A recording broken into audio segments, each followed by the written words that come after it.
Hi, my name is Richard T. Scott. I'm a contemporary history painter, and I'd like to ask the question, can a white man make art about race today? I'd like to take you on a journey through time. And in order to do that, I'd like to lead you on a conversation. So I live by the Hudson River, and every morning I go for a run by its banks, and I found this wonderful little spot, a rock that I sit on beneath a canopy of leaves where I overlook the river and I can see Olana in the distance across the river. And I meditate there. Over the years, I've noticed something really interesting, especially for a boy from Georgia, that twice a day the river runs upstream. That mass of water comes from the Atlantic and moves past New York City and pushes over 100 miles upriver. And in my meditations, I've begun to think of that metaphorically as time moving backward. To a time before the pandemic, to a time before I had lost the people I love, before all the mistakes I made, to my childhood innocence.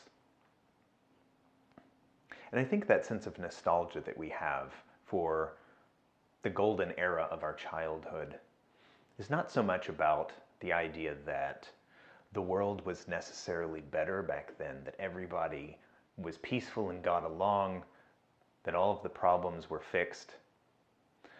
But I think it's mostly that it wasn't our responsibility yet, and we felt free to be ourselves. And in many ways, that leads to my next thought, that ourselves really wasn't the identity or the narrative we tell ourselves. It was really pure consciousness.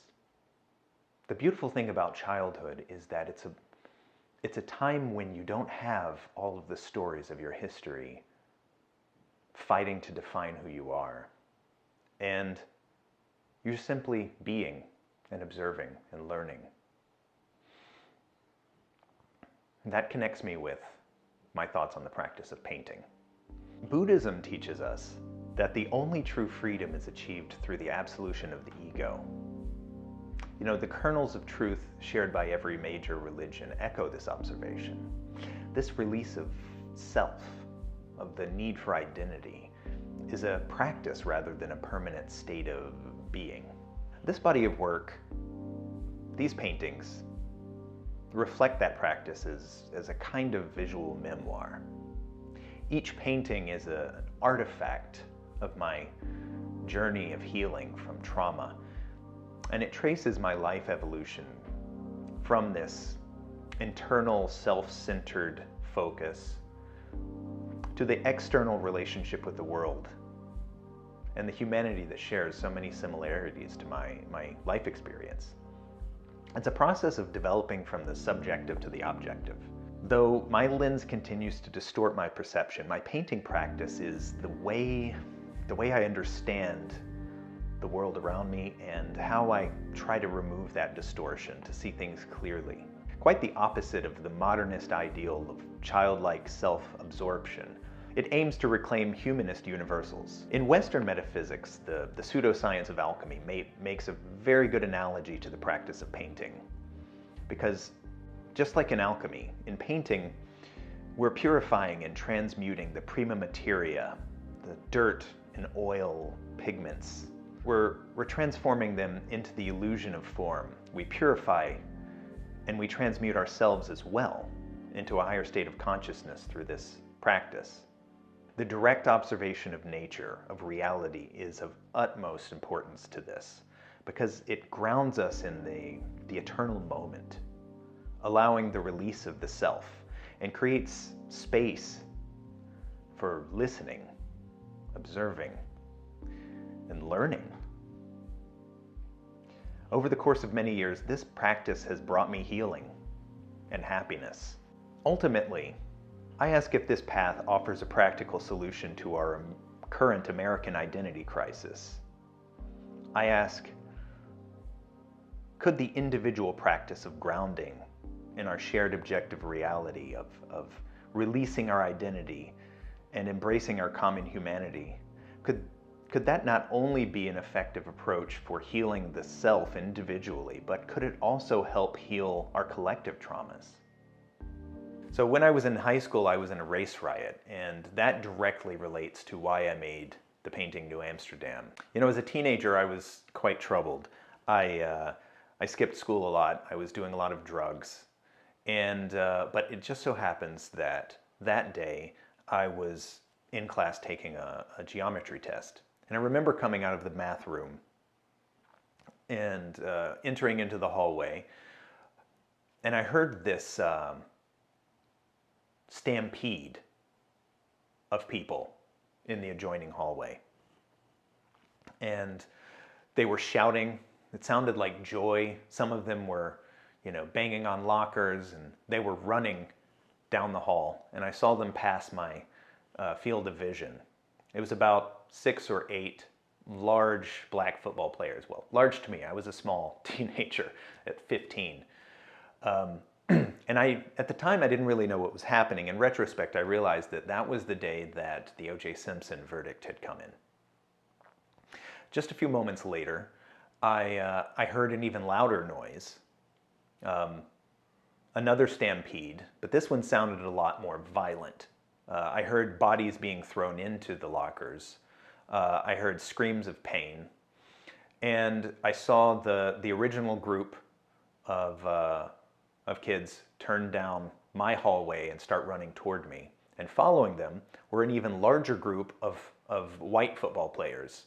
Of course, I knew they were football players because being Georgia, football is like a religion, so everybody knows who the cool kids are. But these kids were not acting cool at all. They were fighting with each other. A couple of the two groups had clashed, and they were really beating the shit out of each other. There was blood. And the kids that weren't, the ones that weren't fighting, the football players that weren't fighting with each other, the black guys were assaulting any white male on the hallway, and of course the white football players were assaulting any black males that they saw in the hallway. But I remember a particular moment as I'm observing all of this. One of the black football players, much bigger than I was running down the hall, and he stopped right in front of me and looked directly at me, and he said, "No, you're good." And then he walked by. And I've always wondered why I was allowed to be outside of this violent occurrence. I've always wondered why that group, the two groups who perpetrated that violence, allowed me to be outside of it. Maybe it was because I had presented myself as outside. You know, I dressed in all black, I was a goth kid, I was never in school. I clearly wasn't participating in whatever it was that they were doing. In many ways, I think that what I'm doing with my art is a way of no longer being a witness in history, but a participant, and hopefully a positive one. So I see my paintings as artifacts of my journey of healing. And in many ways, it's the process of me moving from the egocentric state of childhood to the exocentric state of maturity.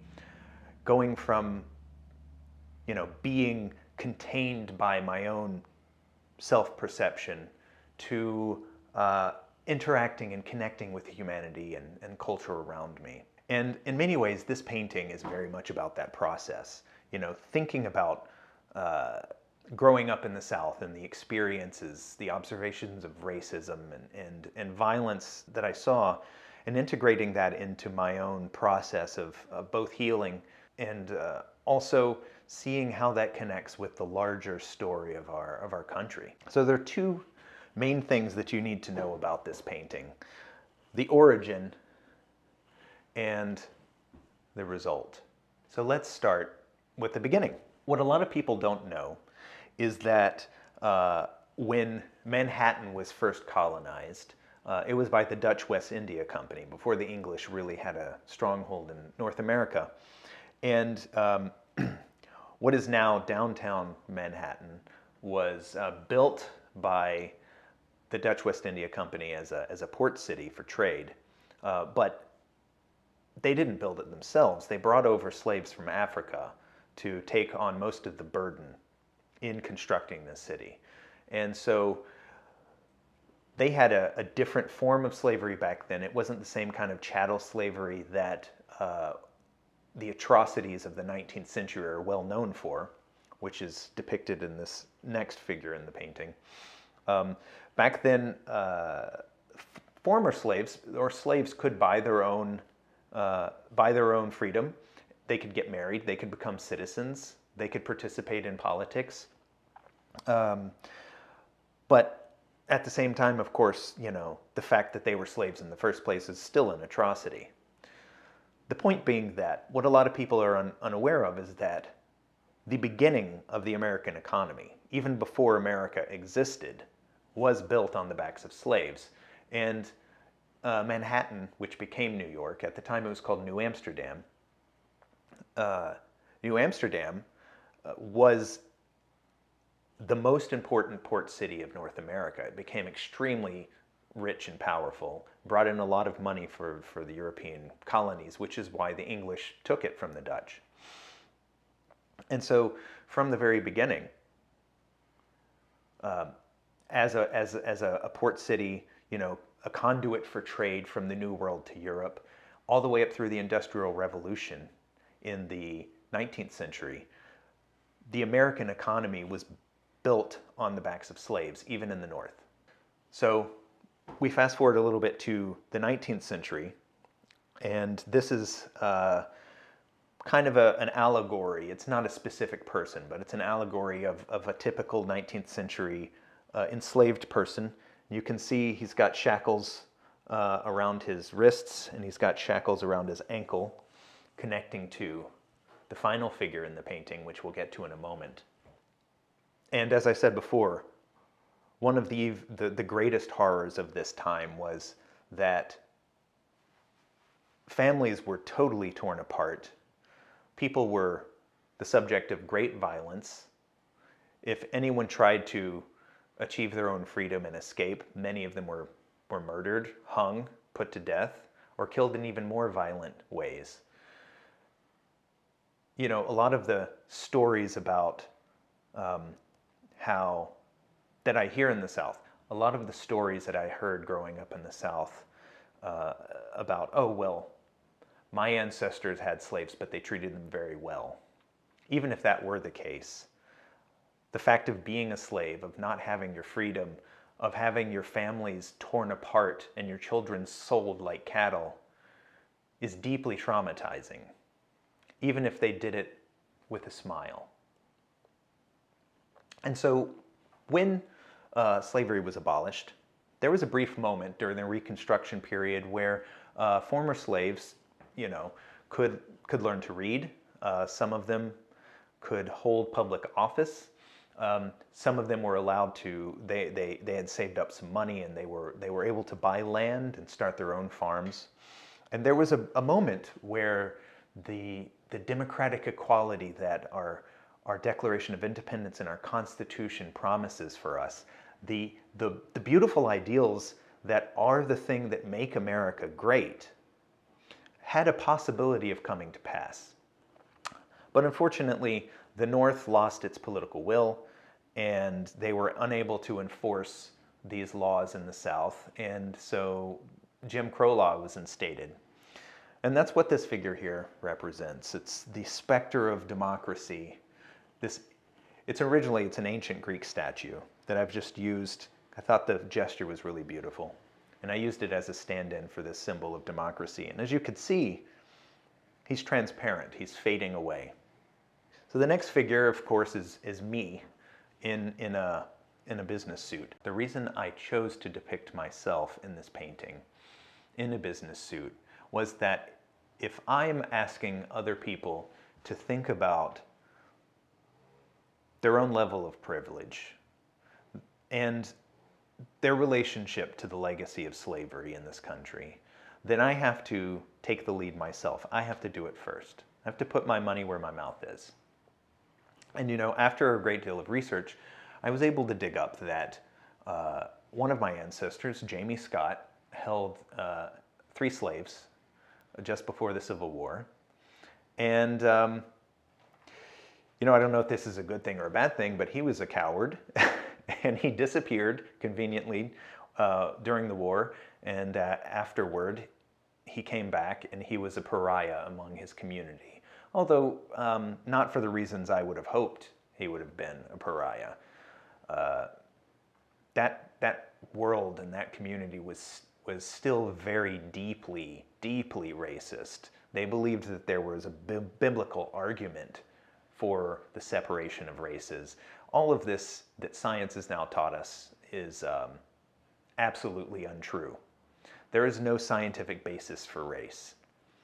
But of course, we still live with it as a social construct. We as human beings, we live in society, we live in culture, and we have to deal with the ramifications of these false ideas, these dogmas that are forced upon us.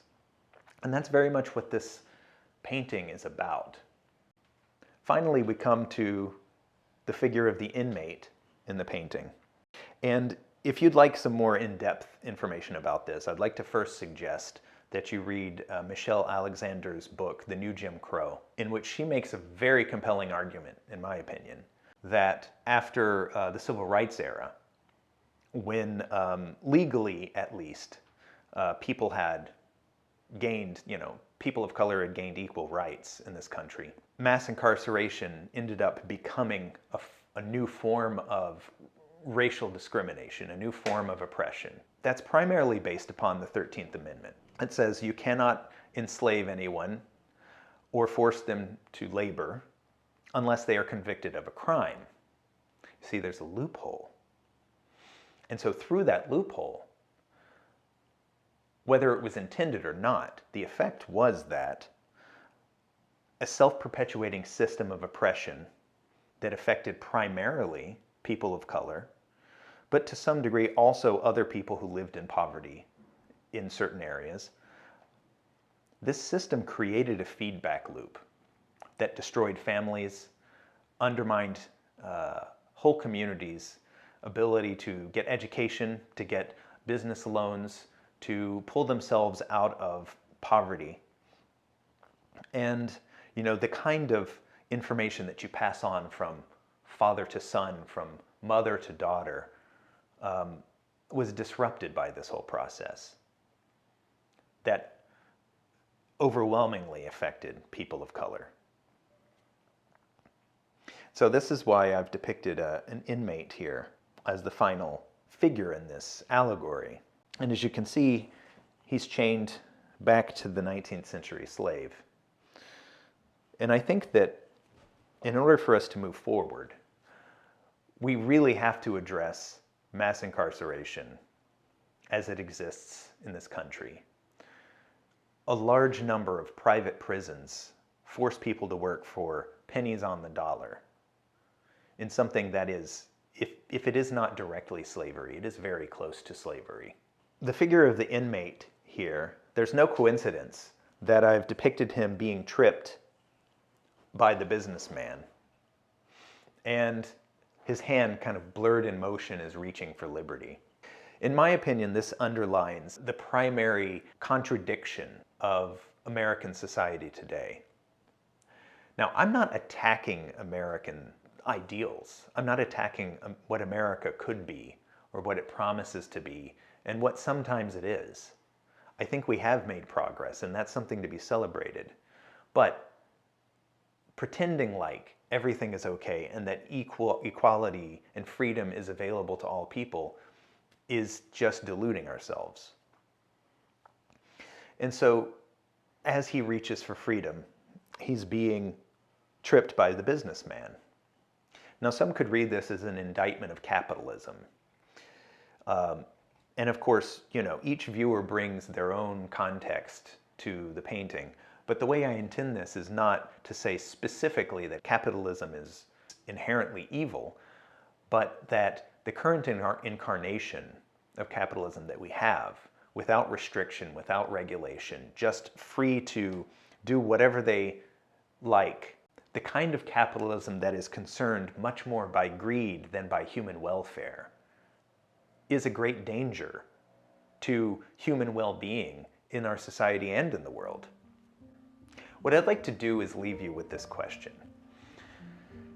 Is it possible that if we embrace the Enlightenment values of humanism and we begin to see each other for our similarities, for what we share in common, the universal experience of human life, and of course we celebrate our differences, but we remember that the things that make us the same are much greater, are much more powerful.